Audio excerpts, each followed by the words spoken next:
大家好，阿弥陀佛。我今天想跟大家分享准提咒。我们都知道，像到现在我们的僧团的早课，就10小咒当中，还是收纳了准提咒。我想要跟大家分享准提咒、准提心咒、准提咒的开咒记，也就是由龙树菩萨所做的四句偈，以及准提咒一开始是怎么样由古印度传到汉地的呢？首先我们先来看准提咒。准提咒的常轨，也就是原版的准提咒是南无萨多南三藐三菩提俱胝南丹墀他唵哲利主利准提萨婆诃。如同我之前所开示的，玄奘大师是在汉地最重要跟最有名的一位翻译大师，他为所有的咒语呢都定下了一个规则，就是五不翻。因为是真言故，是秘密故，我们的白话解释没有办法全然全面的解释表达出诸佛菩萨本尊讲说这个陀罗尼的心绪跟内涵，所以玄奘大师是说五不翻，就是咒语不翻。但是因为我们后世的人呢，很想知道当初佛或菩萨所讲述的这个真言陀罗尼是什么意思，所以很多后代懂梵语的人就会做一些白话解释。所以我在这边呢，也附带给大家做一点参考。我们由景观天，就是由这么样一点点的白话的理解，我们更了解，可以直达通达这个准提菩萨他的愿力发心与悲愿，然后甚至能够广阔到能够连结十方三世一切诸佛，一切证得无上正等菩提的这些觉者，也就是我们跟一切的佛菩萨能够连结，然后我们尽可能的发心立愿，能够去跟佛菩萨学习，我们这个发心是对的。首先我们先从长版原始的准提咒，南无萨多南三藐三菩提俱胝南丹墀他唵哲利主利准提萨婆诃。长版原始的准提咒，它分为2个部分，一个部分是归敬礼拜无数的佛正等正觉者，第二个部分是归敬礼拜准提菩萨。好，我们一起来看。南无就是皈依礼拜，就皈依礼敬，就是我们在持准提咒的时候，第一个动作，我们第一个发心要升起的就是皈依礼敬。萨多南，萨多南，它事实上在梵文翻过来直翻的话，它是指数字里面7的意思。那三藐三菩提，三藐三菩提就是指证得无上正等正觉的圣者，所以这前面的咒语的意思就是我们皈依礼敬，就是一切诸佛的意思。俱胝南的白话翻译就是数以亿计的佛，俱胝它指的就是指千万亿的意思，统称略为解释就是指数以千万计的佛觉悟的觉者。那这里呢，有些人他就把俱胝翻成7000万的诸佛，那事实上在真实圣义地来说，应该就是无量无边的佛。丹墀他在梵文就是 Deyata， 就是即说咒曰，就从这开始之后讲的就是准提咒了。唵就是种子字，也就是它是一个种子字的发音，它就是一种净化加持，表示这个咒语要开始正式的开演。哲利主利，这里就是指启动觉动，主利就是意思是指升起，准提就是指准提佛母，准提菩萨的圣号，萨婆诃，就是指吉祥圆满成就的意思。所以在这个长版的准提咒呢，它所涵盖的内涵就是归敬礼拜7万个无量无边数亿正等正觉的圣者，即说咒曰嗡，启动升起准提菩萨吉祥成就。而这个准提菩萨的短咒就是嗡哲利主利准提萨婆诃，这10个字就是准提菩萨的心咒。嗡就是种子字，净化加持，就是起白这个咒语要开始开演。哲利就是指觉动，主利就是升起启动升起，准提就是准提菩萨的圣号，娑婆诃吉祥圆满。嗡哲利主利准提萨婆诃就是准提心咒，也就是整个咒语的核心。那大概它涵盖的意思就是说，祈请准提菩萨启动升起加持我们所做的一切善业修行与功德，乃至于所有的一切众生的善业功德修行都一切善愿圆满成就。那接下来我们就来看龙树菩萨所做的4句偈，也就是开咒偈。那很多人呢都把这个龙树菩萨所做的4句偈它混淆成它事实上就是准提咒。事实上并不是的，龙树菩萨随喜赞叹准提咒的功德与利益，所以龙树菩萨造了4句偈来赞叹随喜准提咒的功德。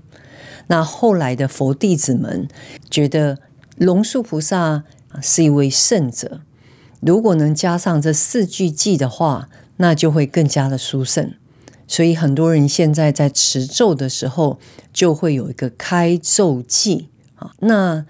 龙树菩萨为准提咒所做的4句开咒偈是什么呢？我们一起来看一下。稽首皈依苏悉地，头面顶礼7句止，我今称赞大准提，唯愿慈悲垂加护。那这4句偈的第1句稽首皈依苏悉地，稽首皈依就是指皈依礼拜。苏悉地这里指的就是在梵文里面翻译过来就是善愿城，这里就是指准提菩萨。头面顶礼7句止，就是我们至诚礼拜这个7句止，就是一切无量无数数亿的这无量诸佛。我今称赞大准提，就是我来称赞准提菩萨的功德与利益。唯愿慈悲垂加护，那当然顾名思义就是祈请准提菩萨能够加持我们一切吉祥圆满，修行能够善愿成就。所以龙树菩萨所做的4句偈它就是一个虔诚的在咒语正行之前来祈请准提菩萨加持，然后至诚顶礼在准提菩萨的前面。所以在我们现在看到很多的咒语，或者是祖师大德所做的一些开经偈，你就会非常明显的看到他就会稽首礼拜，就是指皈依的意思。所以我想在这边也附注跟大家做一点解释。又有一些人在问我说，师父，那在持准提咒的时候到底要不要念这个龙树菩萨的开咒偈那我就说这就随个人的心意与发心这没有硬性规定。这4句偈它就是一种强调我们的前进之心所以你真正持咒呢，不一定要念这个4句的开咒偈，但是如果你想要的话也是可以但是准提咒它一定是有长版的准提咒，就是完整版的准提咒，从南无萨多南这里开始。所以我会觉得以传统的佛教徒而言，你就可以用这个做入手，就是僧团里面持的10小咒的准提咒，就长板的准提咒。但是如果你想要专心持准提心咒也是可以的，就是唵折离足离准提萨婆诃，这是准提心咒，也就是更精简版，直接是对准提菩萨祈请的，这也是可以的。我们学佛者的心量一定要量周杀戒，就是跟佛菩萨的心绪是一样的。在持一个咒语，比如我们在持准提咒，或者是观音的圣号或阿弥陀佛的圣号，我们在持那个咒跟念那个佛名的时候，我们那时候的心绪等流不应该是我们现在凡夫的心绪等流，我们应该是要转换成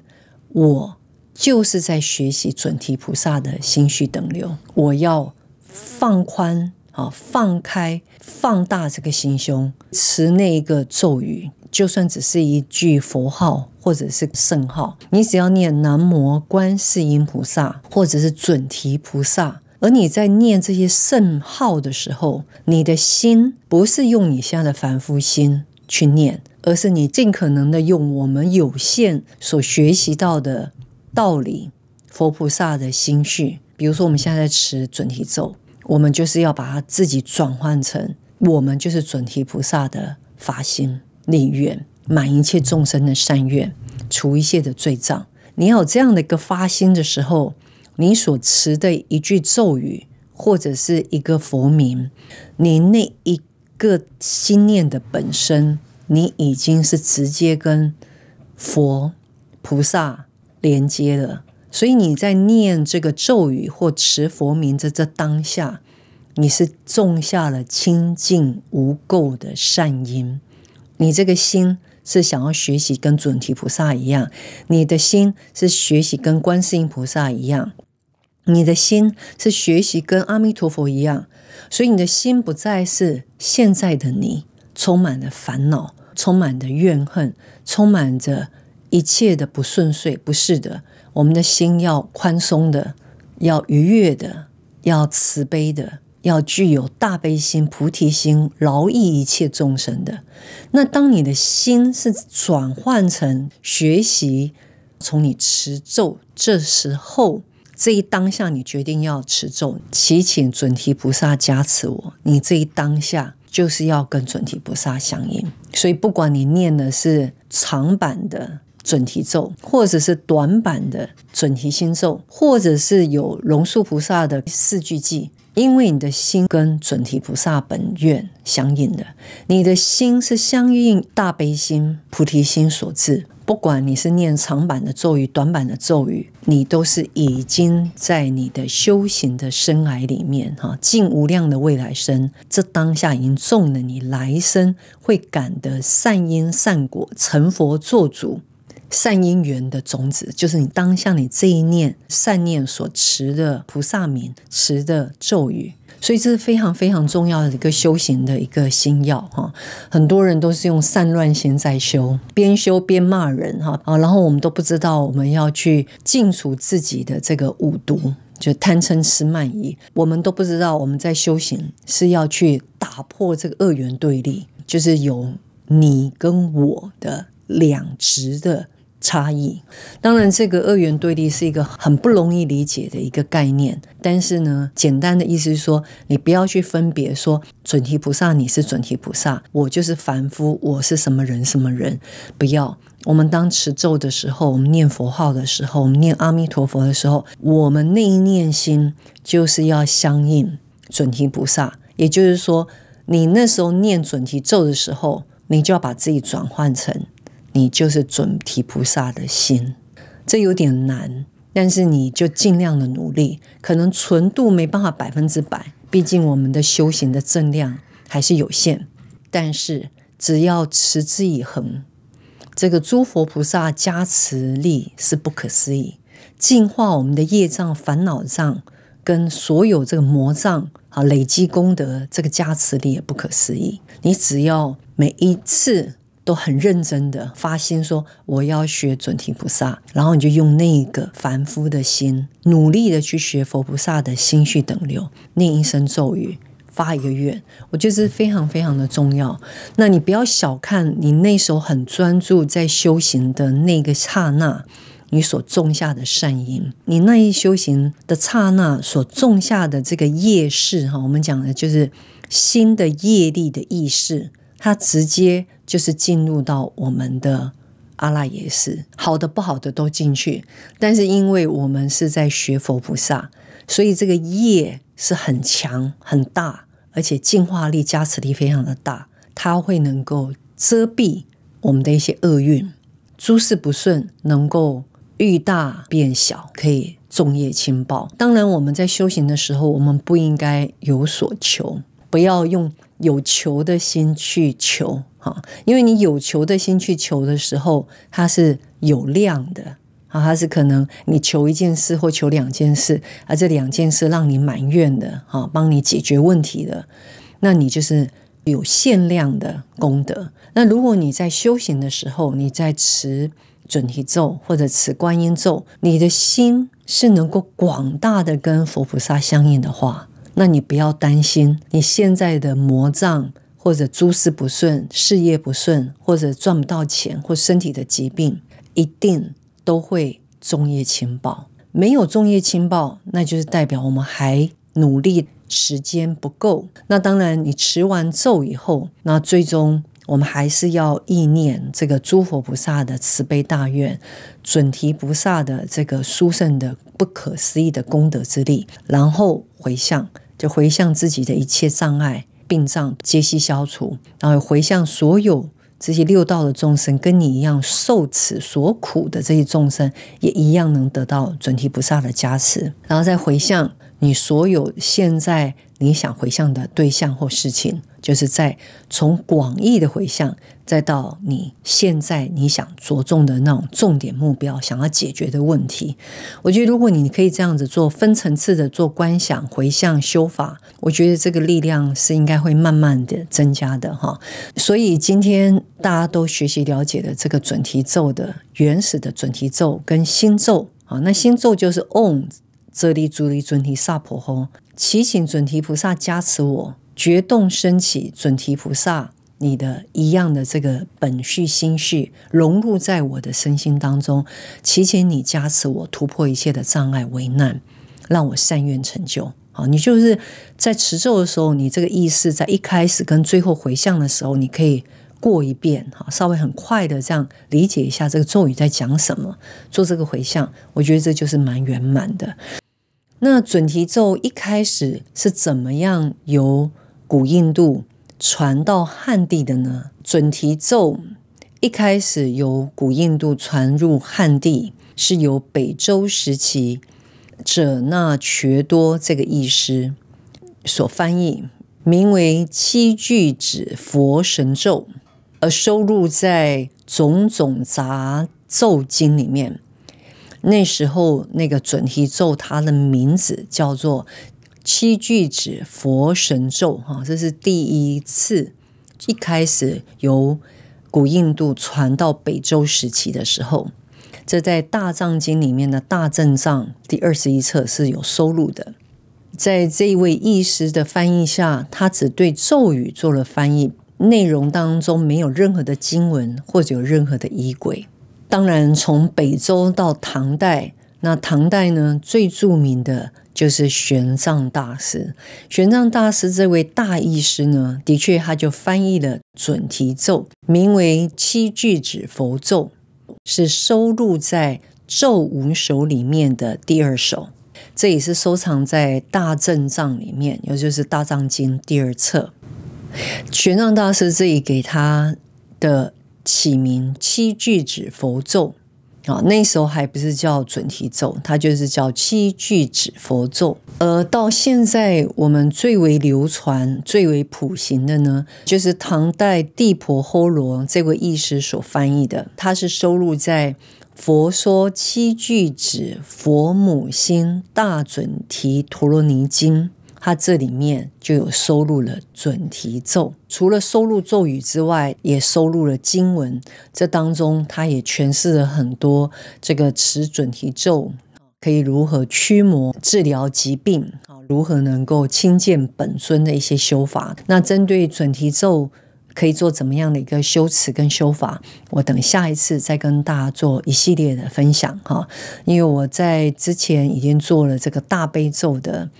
解释，那我也会一系列在做以观音菩萨为主轴的修行方法跟观想的次第。我希望大家可以多分享我们的频道，然后如果你觉得我们的教学对你有所注意，也请一定要订阅我们的频道，然后跟我们点赞哈，这样我才知道说这个影片对你有所帮助，等于那也是对我们有一个回馈，我才知道这个影片我们的教学有触动到多少人的内心。那如果有任何的问题，也欢迎留言在下方，我们也会去看这些留言。那如果有些不明白的，我下一次会再做更具体解释。我希望今天的教学能够对你有所帮助。那记得我们修行就是一条漫长的道路，但是这个道路长并没有关系，重要的是我们每一个当下的心念能够好好的把持，跟佛菩萨相应。那这个长短它只是一个限量的计较，